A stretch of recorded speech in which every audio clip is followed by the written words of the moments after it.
Undertale. Plus qu'un jeu, c'était un véritable phénomène qui a su marquer toute une génération de fans, que ce soit à travers son histoire, ses personnages ou ses thèmes. Et s'il est sûr que certains fans ont vu leur vie s'illuminer grâce à ce jeu, il est tout aussi sûr que certains ont vu leur vie détruite. Salut les gens, je suis Aurora et laissez-moi vous raconter une histoire morbide, une histoire où le virtuel se mêle au réel. Laissez-moi vous raconter l'histoire de Thomas. Thomas est un jeune garçon tout ce qu'il y a de plus normal. Il vit avec sa mère dans une petite ville à l'est des États-Unis. Vous savez, ce type de ville où tout le monde se connaît. Bref, Thomas mène une vie tout ce qu'il y a de plus banal. Enfin, banal, oui et non, car Thomas n'est pas très à l'aise socialement et ses camarades se moquant de lui n'arrangent pas vraiment la situation. Ah oui, son père est mort aussi. Comme quoi. Mais fort heureusement, Thomas a une passion qui le force à se lever chaque matin et plus important, qui l'empêche de mettre autour de son cou cette corde. Et cette passion c'est les jeux vidéo. Plus précisément, un petit jeu indépendant créé par un certain Toby Fox. Vous l'aurez compris, Thomas est fan d'Undertale. Et dire qu'il était fan est un doux euphémisme, car il ne se contentait pas de jouer à Undertale, non. Il regardait Undertale, des vidéos, des théories, des animations, des comic tubes, bref, il vivait le jeu, et ça le rendait heureux. Mais pour combien de temps? Un soir, alors que Thomas était en train de scroller sur Facebook, il reçut une demande d'amis, d'un certain Sans le squelette. Intrigué, il accepta alors la demande d'invitation et ce Sans le crie automatiquement. « Hey gamin, tu ne sais donc pas comment saluer un nouvel ami? Tourne-toi et serre-moi la main. » Attends, quoi? Bref, il était clair que cette personne était bizarre. Mais là où vous et moi, on aurait été dérangés parce que cette personne venait de dire, Thomas, ça ne le choquait pas plus que ça. Des gens bizarres, il en avait rencontré. Il est dans la commune d'Undertale après tout. Il se dit que c'est juste quelqu'un qui est en de RP. Mais plus le temps passait, plus la discussion devenait étrange. Tout d'abord, cette personne avait l'air de bien le connaître. Mais genre vraiment très bien le connaître. Ça commençait par de petits détails, que ce soit son perso préféré ou son jeu vidéo préféré. Puis à des détails un peu plus personnels, du genre son âge, sa ville ou encore le fait qu'il soit orphelin de père. Et ça c'est étrange, car ça, il ne l'avait jamais dit à qui que ce soit. La mort de leur père a été un véritable traumatisme pour lui et sa mère. Alors, comment diable un parfait inconnu sur Facebook le savait? Alors, il lui posa naturellement la question, mais celui-ci répondit d'une façon étrange. Je te l'ai dit pourtant, je suis Sans le squelette, et je sais tout. Je sais même que ta route préférée est la génocide.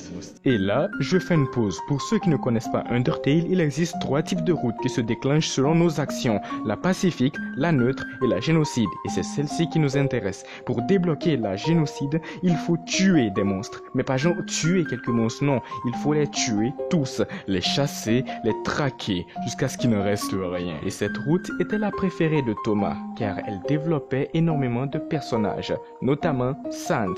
Mais ça, comment cette personne pouvait le savoir? Mais encore une fois, avant qu'il ne puisse écrire quoi que ce soit, la personne rétorqua. Ça te plaît tant que ça de jouer un assassin? Tu vas devoir bientôt expier tes péchés. Thomas ne comprenait pas. Mais avant qu'il ne puisse faire quoi que ce soit, la personne se déconnecta et ne revint jamais. Plusieurs jours passèrent et toujours rien. Cette personne avait disparu aussi vite qu'elle était arrivée. C'est ainsi que, rempli de curiosité, il alla voir sur le profil de ce soi-disant Sans le squelette. Et ce qu'il vit dans les informations personnelles était étrange, car dans la ville mentionnée, ce n'était pas Snowdin, mais plutôt la ville de Thomas. Et ça c'est bizarre, car comme dit plus tôt, cette ville est une petite ville où tout le monde se connaît. Et Thomas ne connaissait personne d'autre à part lui qui était fan d'Undertale. Était-ce une coïncidence? Ou était-ce fait exprès? Plusieurs jours passèrent. Un soir, alors que Thomas essayait de rentrer chez lui, il décida de passer par une forêt. Cette forêt, il la connaissait bien. Il savait que ça allait lui faire gagner pas mal de minutes. Cependant, sans faire attention, il heurta violemment quelque chose ou quelqu'un. Il regarda alors ce qu'il avait cogné et il vit. Oh, c'est Samuel. Samuel était un vieil homme de la soixantaine environ qui habitait non loin de chez eux. Bien que très souriant, il restait souvent seul et sortait très peu. Enfin bref, Thomas voulut partir, mais Samuel lui agrippa le bras et lui chuchota. « Alors gamin, tu ne sais donc pas comment saluer un nouvel ami? Tourne-toi et serre-moi la main. » Thomas le regarda et s'excusa de l'avoir bousculé, puis partirent. Mais ces mots, il avait déjà entendu ça quelque part. Mais où? C'est une fois qu'arrivé chez lui, il se rappela. La personne, ce soi-disant Sans, c'était... Non, c'était impossible. Ça ne pouvait pas être lui. Samuel était un vieillard qui connaissait à peine la technologie. Alors comment c'était possible? Non, ça n'avait pas de sens après tout. Mais en même temps, s'expliquerait en partie certaines choses. Il devait en savoir plus. Il alla alors voir sa mère, mais celle-ci ne savait pas grand-chose du vieillard. Il décida d'aller le voir alors directement. Après tout, s'il était fan d'Undertale, c'était gagnant pour tous les deux. Alors il décida d'aller le voir. Cependant, plus il se rapprochait de chez lui, plus il se sentait bizarre. Étrange. C'est comme si son instinct le criait, le hurlait de se tirer d'ici. Plus il se rapprochait de la maison, plus il avait envie de vomir. Soudain, il vit la porte de la maison du vieillard s'ouvrir. Et là, sans tout savoir pourquoi, il rebroussa chemin en courant. Il ne savait pas ce que c'était, mais il voulait à tout prix partir de là. Mais ce qu'il ne savait pas, c'est que quelqu'un l'avait vu. Plusieurs jours passèrent et tout se passait bien dans la vie de Thomas. Non, je déconne. Celui-ci devenait de plus en plus anxieux car il avait l'impression d'être observé en permanence. Des fois, il avait l'impression de voir des flashs d'un appareil photo dans sa vision périphérique. Mais un événement en particulier allait tout changer. Et cet événement arriva une nuit. Alors qu'il dormait paisiblement, il entendit du bruit vers sa fenêtre. Il se leva alors aussitôt pour aller voir et il vit une lettre sur laquelle était écrit un message horrible. « Tac, gamin, il est temps pour toi d'assumer tes péchés. » Il était tétanisé, mais qui pouvait bien avoir écrit une telle lettre? Qui? Il avait sa petite idée. Alors qu'elle cuisinait, la mère de Thomas l'appela, mais personne ne répondait. Elle alla alors voir dans sa chambre, mais elle était vide. Comme piquée par son instinct, elle commença à paniquer. Elle le cherchait partout, mais aucune trace de Thomas.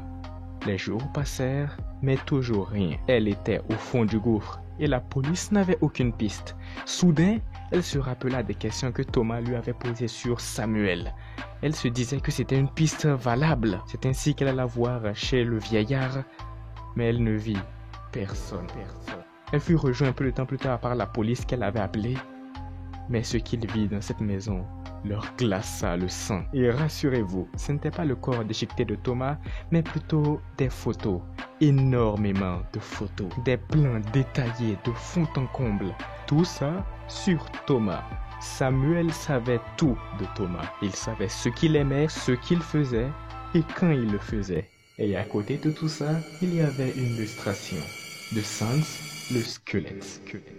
Et c'est la fin de cette histoire. Thomas n'a malheureusement plus jamais être retrouvé. Et c'est la même chose pour Samuel.